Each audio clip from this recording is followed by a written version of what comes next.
बिस्मिल्लाहिर्रहमानिर्रहीम। अस्सलाम वालेकुम dear students, I am your English teacher Khalid Hussain.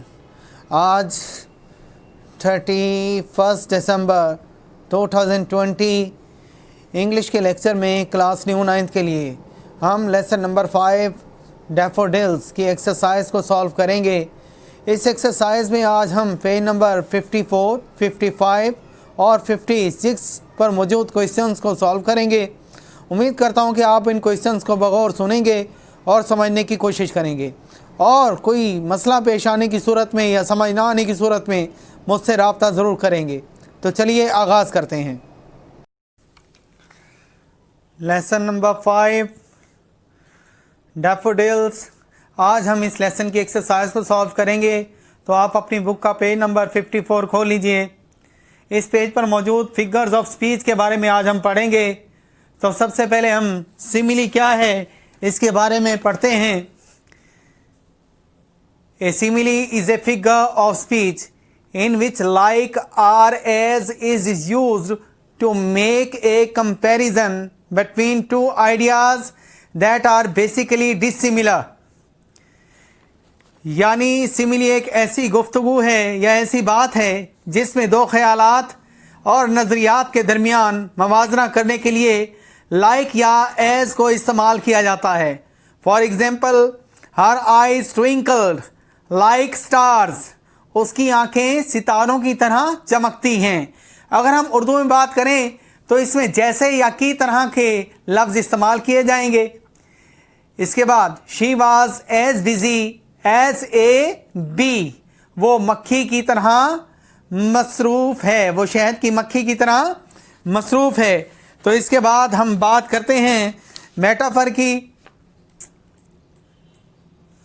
जी, तो मेटाफर जो है, if we write a comparison between two things and omit the word like, then we are using a metaphor. अगर हम दो चीज़ों का मुवाजना करते हुए लाइक को ख़त्म कर दें तो इसे मेटाफर कहा जाता है। यानी हम मेटाफर इस्तेमाल कर रहे हैं। मसलन मैं कहता हूं कि वो शेर की तरह बहादुर है, ये तो हुआ सिमिली।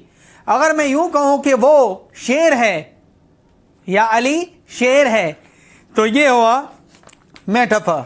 इसके बाद हम बात करते हैं पर्सनिफिकेशन की। पर्सनिफिकेशन के बारे में आप देखें बेटा कि पर्सनिफिकेशन क्या होती है। जी, it is figurative language technique where an object और आइडिया इज गिवन कैरेक्टरिस्टिक्स और क्वालिटीज। जी, ये एक अलामती ज़बान की महारत है जहाँ किसी चीज़ या ख्याल को इंसानी खुसूसियात या इंसानी खूबियाँ दी जाती हैं। एग्जाम्पल देखिए, a candle flame dance in the dark. अब देखें, अब डांस करना जो है वो इंसानी खासा है, जबकि यहाँ पर हमने ये खूबी एक कैंडल फ्लेम को दे दी है। इसके बाद एग्जाम्पल बी को देखिए, the sunflowers nodded in the wind. अब नोडेड मीन सारी लाना, यानी यहाँ इससे मुराद झूमना है। सूरजमुखी के फूल हवा में झूमते हैं या लहलहाते हैं। अब झूमना जो है वो इंसानी खूबी है, इंसानी खासा है, जबकि हमने एक सनफ्लावर को, सूरजमुखी के फूल को ये खूबी दे दी, तो इसे पर्सनिफिकेशन कहा जाता है। इसके बाद बारी आती है इमेजरी की। जी, imagery is the construction of details used to create mental images in the mind of the reader through the visual senses as well as the senses of touch, smell, taste or sound. जी, imagery हवासे खमसा के ज़रिए पढ़ने वाले के जहन में तस्वुर पैदा करने के लिए इस्तेमाल होने वाली तामीराती तफसीलात हैं। अब ये हवासे खमसा क्या होते हैं? जैसे देखने की हिस्स, छूने की हिस्स, सूंघने की हिस्स, चखने की हिस्स और आवाज़ वगैरह। इन हवासे खमसा के ज़रिए कारी के जहन में यानी पढ़ने वाले के जहन में तसव्वुर राती या तामीराती तफसीलात पैदा करने के लिए जो है ये इस्तेमाल होते हैं। इस पैदा होने वाली तामीराती तफसील को इमेजरी कहा जाता है, यानी उस तख़य्युल को इमेजरी कहा जाता है। अब इसके एग्जांपल्स देखते हैं। विजुअल की एग्जांपल है huge trees in thick and dark forest. इसी तरह स्मेल की इमेजरी है सेंट ऑफ एप्पल्स। इसी तरह टेस्ट को देखते हैं sweet and juicy oranges, sweet and juicy oranges. इसके बाद टच को देखते हैं रज्ड एंड रफ पाथ। अगर हम टेस्ट को ही लें, देखें किसी चीज़ को भी बगैर देखे अगर हम चखते हैं तो हमारे जहन में उसका इमेज पैदा हो जाता है कि यानी अगर फ़र्ज़ करें ऑरेंज चखते हैं तो ऑरेंज के बारे में हमारे जहन में इमेज पैदा होगा कि ये मीठे भी हैं और जूसी भी हैं। इसी तरह स्मेल को देखें, अगर हम सेबों की खुशबू सूंघते हैं तो हम उस की खुशबू से अंदाज़ा लगा लेते हैं कि सेब कैसे हैं, मीठे हैं, जायकादार हैं या नहीं हैं वगैरह। तो इस चीज़ को इमेजरी कहा जाएगा। अब इसी लेसन यानी लेसन नंबर 5 का नेक्स्ट पेज यानी पेज नंबर 55 देखते हैं। इस पेज पर मौजूद एक क्वेश्चन डी है। Here is a list of few similes, metaphors and personifications. Can you identify them? Right S for simile, M for metaphor and P for personification. कहते हैं कि नीचे दो स्टेटमेंट्स दी गई हैं, इनमें इस्तेमाल होने वाली सिमिली, मेटाफर और पर्सनिफिकेशन की निशानदेही करें और इनकी एक फहरिस्त मुरतब करें। अब यहाँ पर मैंने सिमिली के लिए एस लफ्ज़ इस्तेमाल किया, मेटाफर के लिए एम इस्तेमाल किया और पर्सनिफिकेशन के लिए पी इस्तेमाल किया। अब सिमिली रेड फॉर्म में है, मेटाफर यानी एम ब्लू फॉर्म में है और पर्सनिफिकेशन जो है वो क्या कहते हैं ब्लैक कलर में है। This is a time is money. पहली स्टेटमेंट क्या है? Time is money. बेटा ये मेटाफर है। इसके बाद as busy as a bee, ये एज का इस्तेमाल किया गया, ये सिमिली है। इसके बाद the wind whispered the rumors of the forest, ये पर्सनिफिकेशन है। नेक्स्ट बेटा as gentle as a lamp, ये बेटा सिमिली है। The sorry engine wheezed its death cough, इसमें पर्सनिफिकेशन का इस्तेमाल किया गया है। द हार्ट ऑफ लाइन यानी शेर का दिल या शेर दिल, ये मेटाफर है बेटा। इसके बाद the apple of my eye, metaphor. As cunning as a fox, simile. Brown grass was begging for water, personification. As wise as an owl, simile. Blanket of snow, metaphor. As black as a crow, simile. इसके बाद बेटा इसी page पर question F को देखते हैं। Which imagery the poet refers to in the poem, यानी इस नज़म में शायर कौन सी इमेजरी इस्तेमाल करता है, किसकी तरफ इशारा करता है, किसका हवाला देता है। अब इसका आंसर होगा विजुअल, विजुअल की इमेजरी इस्तेमाल करता है। उसके बाद वोकैबुलरी में देखते हैं। क्वेश्चन ए है use a thesaurus to find 3 more synonyms of the following words. ये अल्फाज दिए गए हैं, इनके मज़ीद हमने 3 सिनोनिम देने हैं। 3 अल्फाज दिए हुए हैं, 3 सिनोनिम यानी एक लफ्ज़ है, रूट वर्ड है, 2 उसके सिनोनिम दिए गए हैं और 3 हमने देने हैं। तो पहला वर्ड है सा, सा का सिनोनिम ग्लैंस, गेज। अब जो हम आंसर देंगे वो होगा लुक, वॉच, स्टेयर। इन सब का मतलब देखना ही है। इसके बाद है शाइन, चमकना, ट्विंकल, स्पार्कल। इसका जो हम आंसर देंगे वो होगा flash, flare, flicker, flash, flare और फ्लिकर।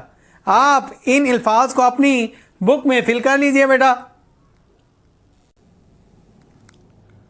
अब हम इसी लेसन की एक्सरसाइज का नेक्स्ट पेज देखते हैं, यानी पेज नंबर 66 पर जो क्वेश्चन मौजूद है इन्हें सॉल्व करते हैं। इस पर सबसे पहला क्वेश्चन है कोनोटेशन। अब कोनोटेशन क्या है? Connotation means the attitude and feeling associated with word as opposed to its literal meaning। Connotation से मुराद किसी लफ्ज से मुतल्लिक रवैया या एहसास है जो इन अल्फाज के अदबी मतलब के बिल्कुल, यानी इन अल्फाज के अदबी मतलब एक दूसरे से बिल्कुल मुख्तलिफ होते हैं। यानी देखना और घूरना दोनों का मतलब देखना ही होता है। अब देखना जो है वो पोलाइटली देखना, नॉर्मल अंदाज में देखना, और घूरना जो है वो एक बुरे अंदाज में देखना। इसी तरह देखें, हम एग्जांपल देते हैं सॉलिट्यूड, ए पॉजिटिव कॉनोटेशन, ये एक पॉजिटिव कॉनोटेशन है। सॉलिट्यूड का मीन भी तन्हाई और लॉनली का मतलब भी तन्हाई होता है। अब सॉलिट्यूड जो है वो ऐसा तन्हा बैठना जिसमें कोई मस्बत सेंस मिले, मस्बत एस्पेक्ट मिले, मसलन खिलवत में बैठना, अल्लाह ताला की इबादत के लिए अकेले बैठना। लॉनली तन्हा या अकेला रह जाना, सब लोग उसे छोड़ दें, ये नेगेटिव कॉनोटेशन कहलाएगी। अब इसके बाद क्वेश्चन जो हम स्टार्ट कर रहे हैं वो कुछ इस तरह से है, specify positive and negative connotation of each of the following. कहते हैं अल्फाज जो दिए गए हैं हर लफ्ज़ का नेगेटिव और पॉजिटिव कॉनोटेशन जो है उसकी निशानदेही करें। इसमें देखिए हमारे पास जो पहला वर्ड है वो है गेज। गेज मीन देखना, स्टेयर मीन भी देखना। गेज पॉजिटिव कॉनोटेशन है जो मैंने रेड कलर से लिखी है, जबकि स्टेयर नेगेटिव कॉनोटेशन है जो मैंने ब्लू कलर से लिखी है। नेक्स्ट है शाइन, चमकना, ग्लेयर भी चमकना। अब शाइन पॉजिटिव कॉनोटेशन है और ग्लेयर नेगेटिव कॉनोटेशन है, यानी शाइन ऐसी चमक जो अच्छी लगे, और ग्लेयर ऐसी चमक जिससे आंखें चुधिया आ जाएं, जिससे इरिटेशन हो, जिससे तकलीफ हो।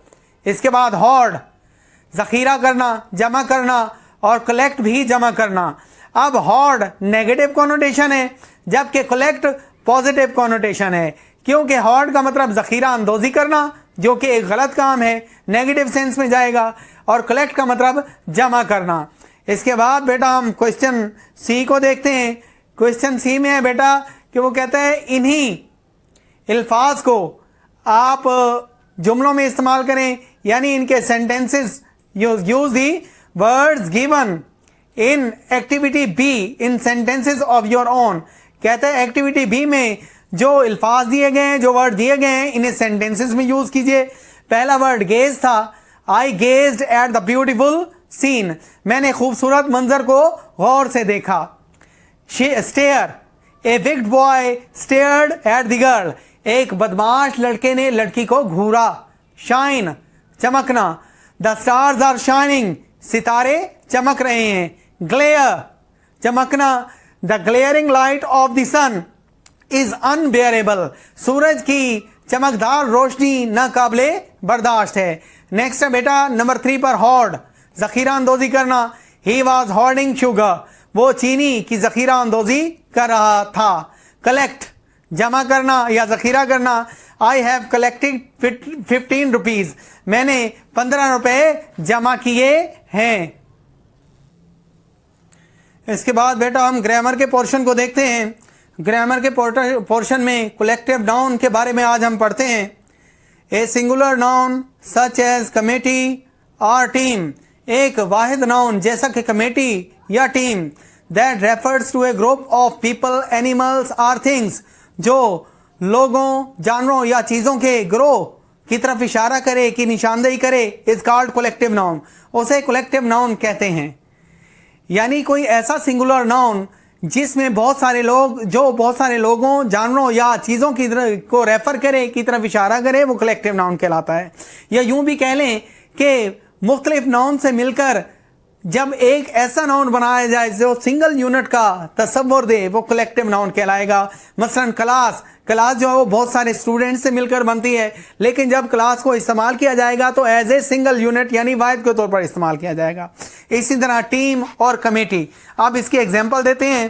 Crowd in this poem refers to a collection और लार्ज नंबर ऑफ डैफोडिल्स, यानी इनमें जो क्राउड, ये डैफोडिल नज़म में जो क्राउड का लफ्ज़ इस्तेमाल किया गया है वो बहुत सारे डैफोडिल्स की निशानदही करता है। अब इसके बाद हम इस पेज पर मौजूद क्वेश्चन ए को सॉल्व करते हैं। विच कलेक्टिव नाउन्स मीन्स, यानी ये जो कलेक्टिव नाउन है इनका मतलब क्या है। एक कलेक्शन ऑफ शिप्स यानी जहाज़ों का एक मजमुआ फ्लीट कहलाता है। क्या कहलाता है? फ्लीट, ये इसका कलेक्टिव नाउन है। उसके बाद एक कलेक्शन ऑफ सिंगर्स यानी गवैयों का एक मजमुआ बैंड कहलाएगा। क्या कहलाएगा? बैंड।